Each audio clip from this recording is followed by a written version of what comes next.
Ayan po. Patingin nga, kinelas mo nasira. Angat mo nga, angat mo nga. Ayan.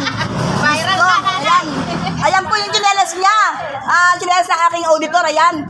Naglalakad po kami, eksakto lang yung pagsahin namin, kaya hindi kami makabili. Kaya lakas loob na akong lumapit dito sa kilamanang dito, ayan. Dito po sa may-ari ng, ano to. Ay, salamat. Lakas loob po akong nagsabi na, salamat po.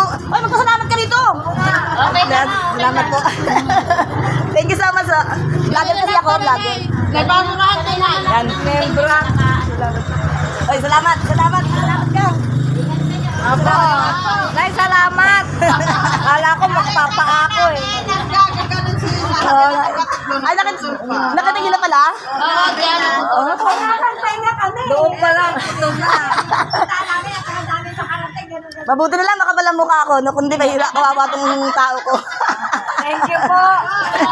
God bless. Hindi ko sila kasi pwedeng pabayaan pag yung ganyan nakarani. Ayan. Kala ko maglalakad ako. Magyayapag na lang talaga. Okay na yan kaysa doon sa isa. O ano, masaya ka na, may chinelas ka na. Sino pa may problema? Sino pa may problema? Problema ko mag-lipstick.